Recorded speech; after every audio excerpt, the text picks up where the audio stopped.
Bonjour, aujourd'hui je juste voulais vous faire part d'une petite inquiétude parce qu'apparemment il y a des lois immobilières qui vont être modifiées là, dans le futur et je sais que c'est pas facile à entendre mais voilà je voudrais vous faire un petit topo sur comment essayer de limiter au maximum l'impact de ces changements sur votre rentabilité, sur vos investissements immobiliers et si vous n'avez pas encore investi, eh bien, comment aborder cela le plus sereinement possible.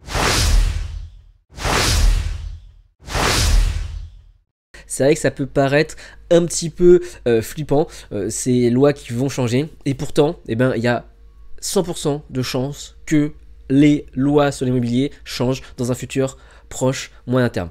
Aujourd'hui, je ne vais pas vous parler d'un changement en particulier. Il y a d'autres vidéos que j'ai fait sur le sujet, par exemple peut-être sur la réforme du meublé, qui est un projet en discussion, et d'ailleurs qui est un projet en discussion depuis longtemps.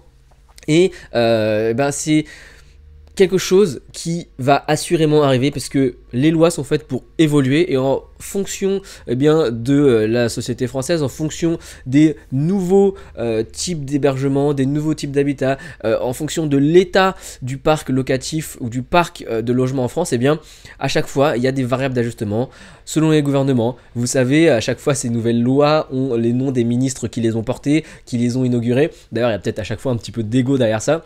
En tout cas, c'est sûr que ça va changer. Donc, ce que je voudrais vous dire aujourd'hui, c'est que il ne faut pas vous inquiéter. Par exemple, il y a une personne que j'ai rencontrée là, dans un événement là, récemment qui me disait j'ai envie d'investir dans location courte durée avec Airbnb, bien évidemment, comme outil principal, et sauf que je vois que il y a un mouvement à l'échelle nationale et même peut-être à l'échelle internationale des villes pour limiter l'impact de Airbnb et tout simplement de interdire Airbnb dans certaines villes. Et c'est vrai que c'est dans les grandes villes. Aujourd'hui, c'est dans la ville de Paris que tout se concentre sur les interdictions Airbnb, et le combat entre la mairie de Paris et Airbnb se fait vraiment à Paris aujourd'hui en France. Si vous voyez aux États-Unis, il y a des villes comme San Francisco qui ont carrément aussi interdit Airbnb. Pourtant, c'est la ville qui a vu naître Airbnb. Donc, on peut se dire, effectivement, c'est problématique. Est-ce que demain, vous devez vous lancer dans un projet immobilier qui se base sur la location courte durée? Alors, moi, ce que j'aimerais vous dire, déjà avant tout, c'est que vous pouvez aller chercher des nouvelles stratégies, des nouvelles niches immobilières qui vont utiliser différents systèmes, différents modes d'hébergement, peut-être la location courte durée, mais il y a aussi la location moyenne durée, les colocations, il y a la location mixée, professionnelle, individuelle, personnelle. Tout ça, c'est des choses qui sont aujourd'hui de plus en plus courantes parce que les gens recherchent de plus en plus un habitat qui leur ressemble. Et donc, si c'est quelque chose qui vous intéresse, j'ai juste un petit cadeau à vous faire avant d'aller plus loin dans la vidéo. C'est un document, la liste de 14 niches immobilières insolites que l'on a compilées, que l'on a recensées et qui vont vous donner des idées sur comment rebondir si demain, votre bien, la manière dont vous l'exploitez, devait être menacé.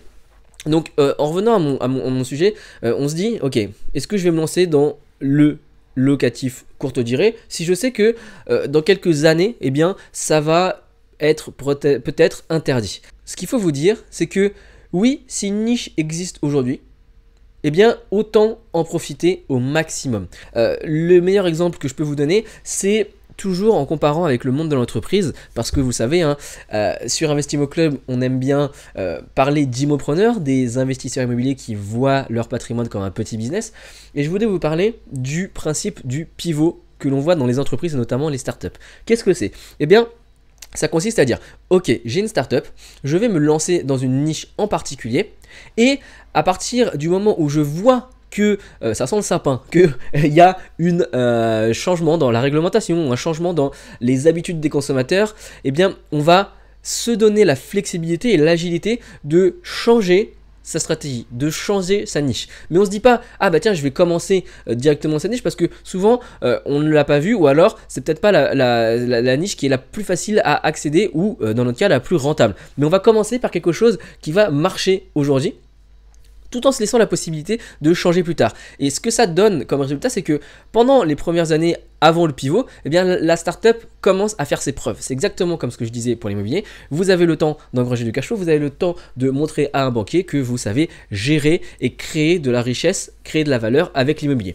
Donc c'est pour ça que quand on en vient au changement de réglementation fiscale, par exemple sur Airbnb, les réglementations sur la location courte durée, eh bien, il faut toujours se dire que tant que ça existe, on y va.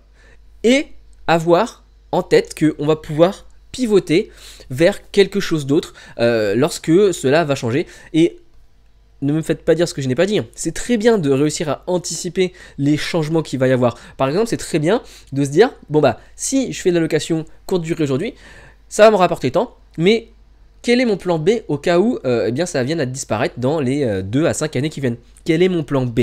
Le but est d'avoir un plan B. Le but n'est pas de ne pas faire parce que ça va changer. Le but est de faire aujourd'hui, d'en profiter au maximum, d'engranger au maximum d'expérience et potentiellement de cash, et d'avoir un plan B. Et ça, c'est vraiment le fondement de la vidéo aujourd'hui.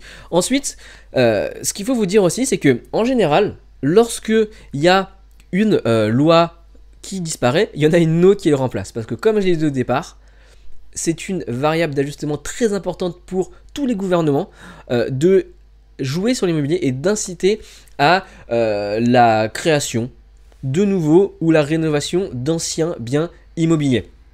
Par exemple, la défiscalisation en neuf. Donc, c'est pas forcément un programme et un sujet qui vous intéresse, vous, parce que vous voulez investir dans l'ancien, mais on voit bien que à chaque fois, on annonce la fin du programme de défiscalisation et quelques mois plus tard, eh bien, il est reconduit sous un autre nom. Par exemple, on était passé du Duflot au Pinel.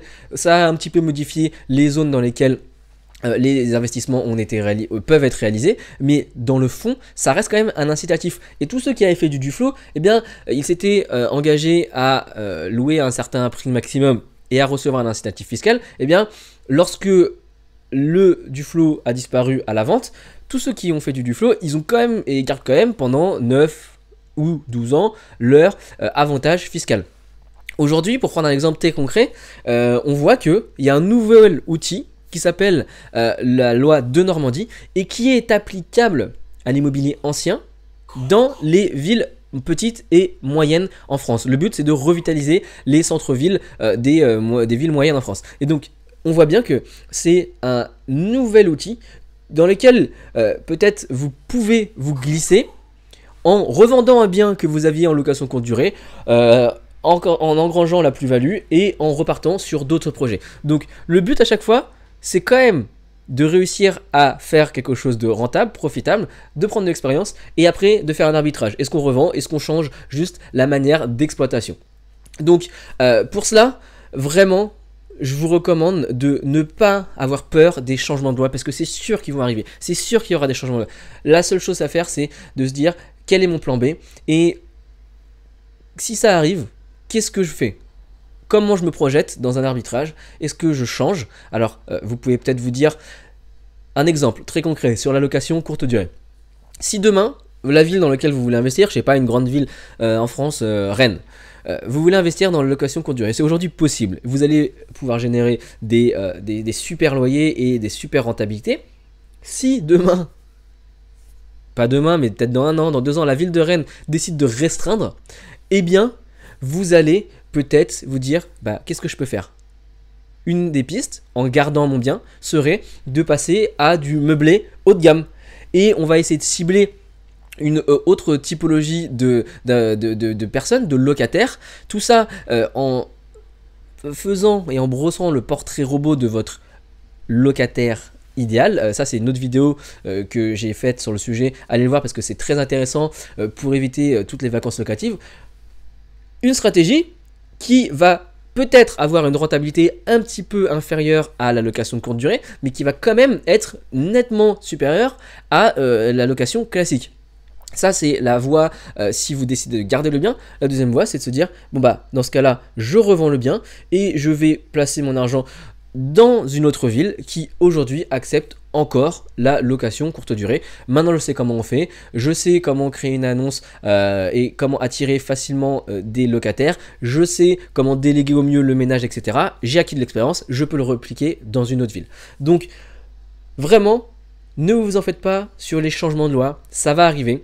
La seule chose que vous devez vous dire, c'est je vais agir maintenant sur un projet qui est rentable et je garde toujours un plan B en tête au cas où ça ne marche pas. Et d'ailleurs, cette histoire du plan B, c'est vraiment, je pense, un fondamental à faire parce que demain, si vous allez voir votre banque avec votre premier projet immobilier, qui c'est de la location courte durée, eh bien, vous allez devoir lui montrer un projet en location classique, peut-être en meublé, mais en location longue durée, parce que les banques ne prennent pas encore en compte de base les schémas, les niches de stratégie en location courte durée. Ils ne prennent pas ça en compte dans leur calcul des loyers. Et donc, vous devrez présenter quelque chose qui soit solvable, qui soit rentable pour les chiffres de la banque, hein, pour les conditions de la banque, en meublé classique.